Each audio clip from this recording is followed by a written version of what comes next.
আপনাদের সামনে ডিমের কারি রেসিপি শেয়ার করতে চলেছি। তো এই ডিমের কারি রেসিপিটি বানাতে কি কি দরকার সেগুলোই আপনাদের সামনে শেয়ার করব। তো প্রথমে আমি ডিমের কারি বানানোর জন্য এইরকম চৌকো চৌকো করে আলু কেটে রেখেছি, আর এটাকেই আমি এখন প্রেসার কুকারের মধ্যে দিয়ে 2টো সিটি দিয়ে নেব। যতক্ষণে প্রেসার কুকারে আলুটা দিয়ে সেদ্ধ হবে ততক্ষণে আমি এপারে যে ডিমটা সেদ্ধ করে রেখেছিলাম সেই ডিমটা ঠান্ডা জলে দিয়ে আমি ডিমটাকে ছাড়িয়ে নেব। এই যে ডিমটা ঠান্ডা জলে ডুবিয়ে রেখেছি, এখন ভালোভাবে ছাড়িয়ে নেব। এক এক করে প্রত্যেকটা ডিম খুব সুন্দরভাবে ছাড়িয়ে নেব। আর ডিমগুলো খুব সেদ্ধও হয়েছে, দেখুন কত সুন্দরভাবে খোলাগুলো ছাড়িয়ে যাচ্ছে। খোলা ছাড়ানো আমার কমপ্লিট। আর এই প্রেসার কুকারটা এখন ঠান্ডা করতে দিয়েছি, 2টো সিটি পড়ে গেছে। এখন একটা কড়া বসিয়ে দিয়েছি, আর ডিমগুলোর গায়ে প্রত্যেকটাতে একটু ফুটো ফুটো করে নিলাম, যাতে প্রত্যেকটা ডিমেই মশলা খুব ভালোভাবে যায়। আর কড়া যেহেতু গরম করতে দিয়েছি সেহেতু একেবারে ডিমগুলোতে এরকম ফুটো ফুটো করে নিয়ে ডিমের মধ্যে লবণ আর হলুদ মাখিয়ে রেখে দিয়েছি। এই যে এখন কড়াই তেল দিয়ে পরিমাণ মতো তাতে ডিমগুলোকে ভেজে নেব। আমি খুব লাল লাল করে ডিমগুলোকে ভাজবো না, মোটামুটি যতটা ভাজার দরকার একটু সামান্য করে নেড়ে ছেড়ে ভেজে নিয়েছি, দেখতে পেয়েছেন। এখন আমি ডিমগুলোকে তুলে নেব। ডিম তোলা হয়ে গেছে আমার। এখন আমি সেই তেলেই আরেকটু পরিমাণে তেল দিলাম। তো তেল দিয়ে ফোড়নে দিলাম কিছুটা শুকনো জিরে, আর দিলাম একটা শুকনো লঙ্কা মাঝখান থেকে আধখানা করে। তো এবার দিয়ে দেব পরিমাণ মতো পেঁয়াজ। পেঁয়াজটাকে দিয়ে একটু লাল লাল করে ভেজে নেব। পেঁয়াজ আমার প্রায় ভাজা হয়ে এসেছে।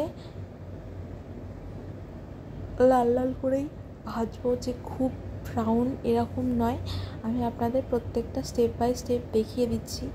তো আমার পেঁয়াজ ভাজার পর আমি এখানে একটা তেজপাতা দিয়ে দিয়েছি। তেজপাতা দিয়ে একটু নাড়ানাড়ি করে তাতে দিয়ে দিয়েছি টমেটোটা আমি ততক্ষণ পর্যন্ত ভাজবো যতক্ষণ পর্যন্ত টমেটোটা পুরোপুরি গলে না যায়।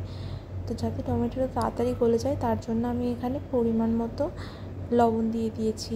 দিয়ে আমি ভালোভাবে ভেজে নেব টমেটো আর পেঁয়াজ। তো দেখতে পেয়েছেন টমেটো কতটা নরম হয়ে গেছে। এখন আমি এই খুন্তির সাহায্যে ভালোভাবে টমেটোগুলোকে ম্যাশ করে নেব। তো টমেটো আমার ম্যাশ করা হয়ে গেছে, পেঁয়াজ আর টমেটোটাও খুব সুন্দরভাবে ভাজা হয়ে গেছে। এখন আমি যে মশলাগুলো দরকার, হলুদ গুঁড়ো, প্রয়োজন মতো লঙ্কা গুঁড়ো দিয়ে আমি ভালোভাবে ভেজে নেব। এখানে আমি একটু জল ইউজ করব। আমি প্রত্যেকটা রান্নাতেই বলি আমি একটু সামান্য পরিমাণে জল ইউজ করি, যাতে মশলাটা নিচের দিকে ধরে না যায়। তো এই যে, আর মশলাটার কত সুন্দর কালার এসছে আপনারা নিশ্চয়ই দেখতেই পাচ্ছেন। তো এভাবেই আমি মশলাটাকে খুব ভালোভাবে কষিয়ে নেব যতক্ষণ পর্যন্ত তেল চারিদিক থেকে না উঠে আসে। তো এই যে দেখতে পেয়েছেন মশলা আমার কষানো হয়ে গেছে। এখন আমি দিয়ে দেব আদা আর রসুন বেটে রাখা। এখানে আমি 2 টেবিল স্পুন আদা রসুন পেস্ট ব্যবহার করেছি। তো আদা রসুন পেস্টটা দিয়েও আমি সামান্য পরিমাণ জল দিয়ে ভালোভাবে কষিয়ে নেব। কষাতে কষাতে সম্পূর্ণ তেল একদম পুরো যখন উঠে আসবে তখন আমি যে সিদ্ধ করে রাখা আলুগুলোকে জল ঝরিয়ে রেখেছিলাম সেগুলোকেই দিয়ে দেব। তো দেখতেই পেয়েছেন কতটা সুন্দরভাবে তেল ছেড়ে গেছে চারিদিক থেকে। এখন আমি যে সেদ্ধ করে রাখা আলুটা জল ঝরিয়ে রেখেছি সেটাই দিয়ে দিলাম, আর সাথে ভেজে রাখা ডিমগুলোও দিয়ে দিলাম। দিয়ে ভালোভাবে মশলার সাথে ভাজা ভাজা করে নেব, বা যেটা আপনারা কষানো বলেন সেরকমভাবে করে নেব। আর আমি আরেক জায়গাতে একটু জল গরম করতে দিয়েছি। প্রত্যেকটা রান্নায় একটু জল গরম ব্যবহার করলে কিন্তু টেস্ট একটু অন্যরকম হয়। এটা আমার ব্যক্তিগত অভিমত, আমি জানি না প্রত্যেকের এরকম মনে হয় কি না। তো আমি একটা অন্য পাত্রে জল গরম করতে দিয়েছিলাম, তাই ঝোলের জন্য পরিমাণ মতো জলটা আমি গরম জলই ইউজ করলাম। আপনারা এখানে ঠান্ডা জলও ব্যবহার করতে পারেন।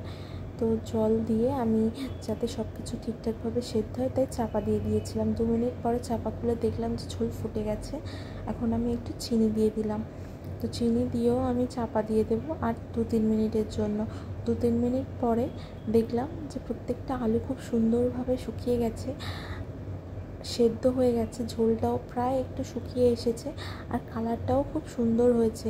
তো এই পর্যায়ে আমি গ্যাসের ফ্লেমটা অফ করে দেবো, দিয়ে একটা অন্য পাত্রে এই তরকারিটা ঢেলে নেব। কালারটা খুব সুন্দরই এসছে। আর যারা খেয়েছে তারা কিন্তু প্রত্যেকেই আমাকে রিভিউ দিয়েছে যে আজকে রান্নাটা খুব সুন্দর হয়েছে, কারণ আমাদের বাড়িতে আজকে 2টো অতিথি এসেছিলো, তারা খেয়েছে। তো এখন আমি এই ডিমের তরকারির উপরে একটু জিরের গুঁড়ো আর একটু গরম মশলার গুঁড়ো ইউজ করব। তো জিরের গুঁড়ো আর গরম মশলা পরে আমি একটু ঘি দিয়েছিলাম, সেই ভিডিও ক্লিপটা নেওয়া হয়নি, চাইলে আপনারাও এখানে ঘি ইউজ করতে পারেন। আর ফাইনালি আমার তরকারির লুক এই রকম হয়েছে। এটাকে আপনারা ডিমের ঝোলও বলতে পারেন, ডিমের কারিও বলতে পারেন, যা খুশি বলতে পারেন। তো এই যে ফাইনাল লুক আমার ডিমের কারি, খুব সুন্দর হয়েছে, লাল লাল। তো যাই হোক, আজকের ভিডিওটা এই পর্যন্তই। আরও নতুন নতুন ভিডিও পেতে আমার সাথে থাকবেন। তো থ্যাঙ্কস ফর ওয়াচিং। আর ভালো লাগলে লাইক, কমেন্ট, শেয়ার, সাবস্ক্রাইব করবেন, পাশে থাকবেন। Bye bye.